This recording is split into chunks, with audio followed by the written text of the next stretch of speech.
जो पश्चिम का भाषा है, जो उनका क्रियाकलाप है, जो उनके एक्शन है, उनके एक्शन एक धोखे का एक्शन है। उनका एक्शन, उनका जो भाषा है, छलावे का, धोखे और फरेब का भाषा है। आप अक्सर जो इंडिपेंडेंस मूवमेंट जो होता है, लिबरेशन मूवमेंट होता है, एंटी कॉलोनियलिज्म जो मूवमेंट होता है, वो दरअसल एक स्पेशल, एक कॉमन स्ट्रेटजी, रणनीति के तहत की गई होती है।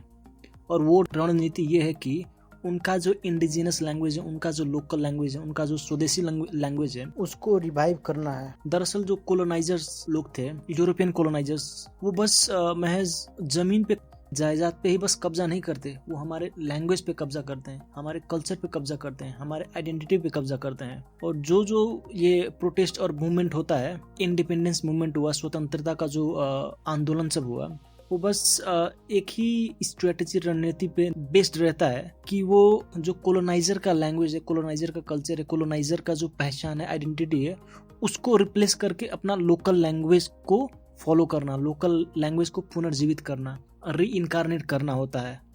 दरअसल जो भाषा हम लोग यूज़ करते हैं, जो कल्चर हम लोग बार बार देखते हैं, वही चीज़ हमारे सोचने की शक्ति को भी, सोचने का जो पैराडाइम होता है, उस पे छा जाता है। तो जो लैंग्वेज हम लोग इस्तेमाल करेंगे, जो भाषा का बारंबार प्रयोग करेंगे, उसी के हिसाब से हमारा थिंकिंग भी चेंज हो जाएगा। सो लैंग्वेज आपके थिंकिंग को अच्छे से सेव करता है, उन्हीं के हिसाब से। आप इंग्लिश लैंग्वेज बोलेंगे तो आपका जो थिंकिंग है उसी हिसाब से ढलते जाएगा।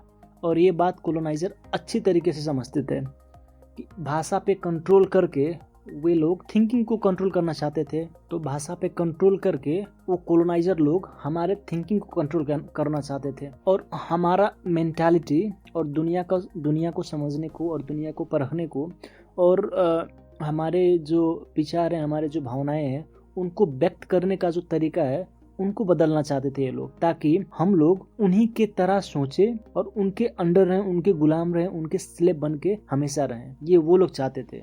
तो मैं एक रिवाइवल ऑफ लैंग्वेज की बात कर रहा हूँ, और ये सिर्फ लिटरल रिवाइवल ऑफ लैंग्वेज जैसे कि अरबिक, सोमाली, टर्किश या फिर संस्कृत की रिवाइवल की ही बात नहीं है। ये उस लैंग्वेज ऑफ थॉट को रिक्लेम करने की बात है। जैसे कि जिस भाषा से हम दुनिया को डिफाइन करते हैं, दुनिया को एक्सप्लेन करते हैं, बातों को अच्छे से समझते हैं, जैसे कि जो अरबिक में लिखा हुआ है और जो इंग्लिश में लिखा हुआ है, उसमें तो काफ़ी डिफरेंस है। जैसे कि हम लोग हिंदी में जो बात करते हैं, उसका बात करने का तरीका, उसमें जो भावनाएं होते हैं, भाव होते हैं, उसका, और जो इंग्लिश में बातें होती हैं, उसमें तो काफ़ी सारा अंतर है।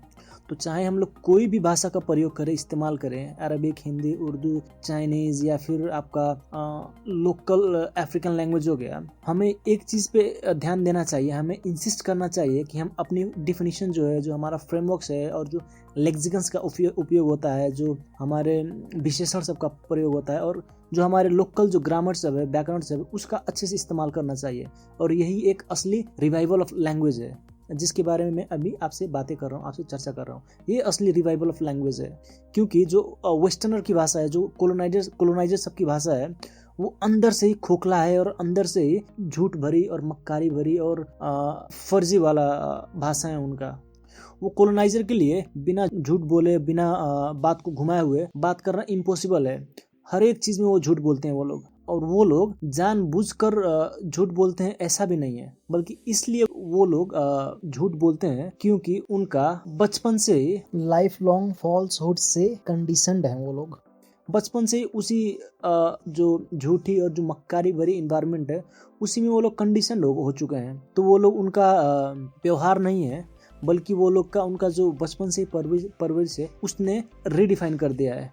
और वो लोग यही फैलाते हैं जो उन्हें पता होता है। और वो उन्हें क्या पता है? बस झूठ और मक्कारी। उनकी हिस्ट्री में भी मक्कारी और झूठी बातें लिखी हुई है, और ये आपको समझना होगा। और आपको ये समझना होगा कि जब भी पश्चिम, जब भी वेस्टर्न कंट्रीज, जब भी कॉलोनाइजर, उनके साथ किसी भी इंटरेक्शन हम लोग करें, इंटरेक्शन में जाएं, तो वो लोग सच्चाई से, रियलिटी से, जो ट्रूथ है, उनसे बचने की भरपूर कोशिश करते हैं।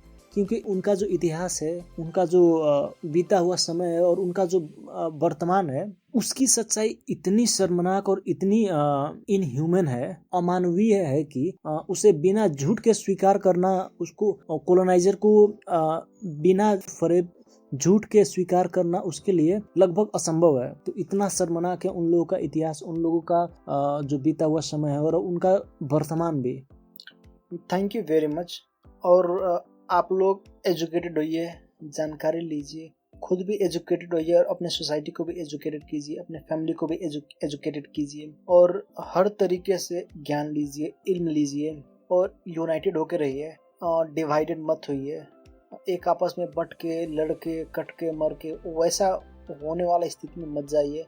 हम लोग एक हैं, हम लोग ईस्टर्न लोग हैं, हम लोग पूर्वीय लोग हैं और हम लोग मेहनती भी हैं और हम लोग बहुत कुछ झेला है पश्चिम के द्वारा, पश्चिम के मार्फत। Thank you very much.